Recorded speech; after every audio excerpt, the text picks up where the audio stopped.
Hello everyone, welcome to essential tech PD.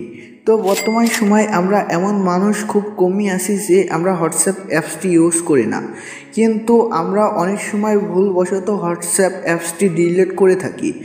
এছাড়া অন্য একটা অ্যাকাউন্ট লগ ইন করার জন্য আমরা হোয়াটসঅ্যাপের এটি লগ আউট করে থাকি, কিন্তু পরবর্তীতে আবার যদি লগ ইন করতে চাই তাহলে কিন্তু আমি কাদের সাথে এসএমএস করেছি কিংবা আপনি কাদের সাথে এসএমএস করেছেন এটা কিন্তু দেখা যায় না। সো আজকের ভিডিওতে আমি এই সমস্যাটি সমাধান করিয়ে দিব। আজকের ভিডিওটির মাধ্যমে আপনি যদি আপনার হোয়াটসঅ্যাপ অ্যাপসটি ডিলিট করেও দেন, এছাড়া আপনি যদি আপনার অ্যাকাউন্টটি আবার অন্য কোনো ফোনে লগ ইন করতে চান, তাহলে কিন্তু আপনি কাদের সাথে এসএমএস করেছেন এই সব চ্যাট কিন্তু যাবে না।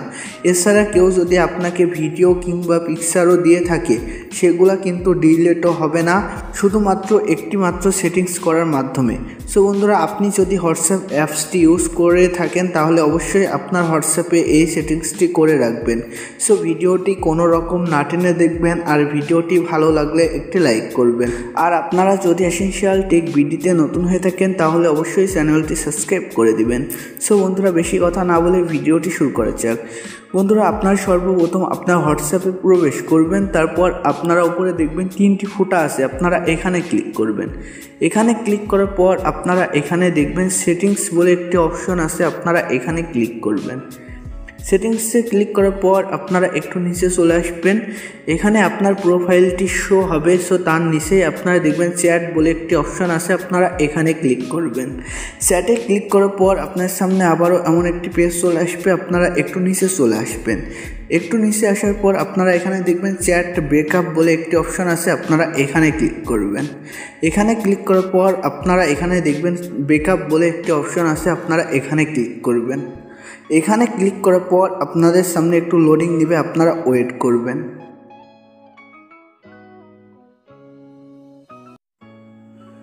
লোডিং নেওয়া হয়ে গেলে আপনাদের সামনে আবারও এখানে ব্রেকআপ অপশনটি শো হবে। সো তারপর আপনারা আপনার হোয়াটসঅ্যাপ অ্যাপস থেকে বেরিয়ে যাবেন। সো তারপর আমি আমার হোয়াটসঅ্যাপ অ্যাপসটি ক্লিয়ার ডেটা দিয়ে নিচ্ছি। সো আমি এখান থেকে আমার হোয়াটসঅ্যাপ অ্যাপসটি ক্লিয়ার ডেটা দিয়ে দিলাম। তারপর আপনারা এখান থেকে আপনার হোয়াটসঅ্যাপে প্রবেশ করবেন, আপনারাও ক্লিয়ার ডেটা দিয়ে দিবেন। তারপর হোয়াটসঅ্যাপ অ্যাপটি প্রবেশ করবেন, তারপর আপনার হোয়াটসঅ্যাপে প্রবেশ করবেন। তারপর আপনারা এখানে ক্লিক করবেন। এখানে ক্লিক করার পর এখান থেকে এগ্রি অ্যান্ড কন্টিনিউতে ক্লিক করবেন। তারপর এখানে আপনি যে নাম্বার দিয়ে অ্যাকাউন্টটি খুলেছেন আপনি এখানে সেই নাম্বারটি দিয়ে দিবেন। তারপর এখান থেকে নেক্সটে ক্লিক করবেন। নেক্সটে ক্লিক করার পর এখান থেকে এসে ক্লিক করবেন। তারপর আপনার ফোনে একটি কোড যাবে, আপনি এই কোডটি দিয়ে ভেরিফাই করে নেবেন। তারপর এখান থেকে কন্টিনিউতে ক্লিক করবেন। এখান থেকে আবারও কন্টিনিউতে ক্লিক করবেন। এখান থেকে অ্যালাউ দিবেন, আবারও অ্যালাউ দিবেন। অ্যালাউ দেওয়ার পর এখানে আপনাদের সামনে একটু লোডিং নেবে, ওয়েট করবেন। তারপর বন্ধুরা, আপনার সামনে এমন একটি পেজ চলে আসবে, এখান থেকে আপনারা কিন্তু কখনোই স্কিপ করবেন না, আপনারা এখান থেকে জাস্ট এটি দিয়ে দিবেন। এটা দেওয়া হয়ে গেলে এখানে আরেকটু লোডিং নেবে কিংবা পেন্ডিং অবস্থায় দেখাবে, এখানে পেন্ডিং দেখাবে, আপনারা জাস্ট এখানে কিছুক্ষণ ওয়েট করবেন, কারণ এটির মাধ্যমে কিন্তু আপনার চ্যাটগুলো সব আবার ব্যাক আসবে। সো আপনি জাস্ট একটু ওয়েট করেন। সো এটি হয়ে গেলে আপনারা এখান থেকে নেক্সটে ক্লিক করবেন। নেক্সটে ক্লিক করার পর এখান থেকে আপনার নামটি চলে আসবে, আপনারা এখান থেকে আবারও নেক্সটে ক্লিক করবেন। তারপর এখানে আবারও একটু লোডিং নেবে, ওয়েট করবেন। তারপর আপনারা এখানে দেখবেন যে এখানে কিন্তু আপনি কাদের সাথে এসএমএস করেছিলেন কিংবা কে আপনাকে পিকচার কিংবা অন্য কিছু দিয়েছে সবগুলাই কিন্তু এখানে দেখাচ্ছে। সো বন্ধুরা, আজকের ভিডিওটি এ পর্যন্তই। আজকের ভিডিওটি ভালো লাগলে একটি লাইক করবেন, আর এ ধরনের ভিডিও পেতে অবশ্যই চ্যানেলটি সাবস্ক্রাইব করে রাখবেন।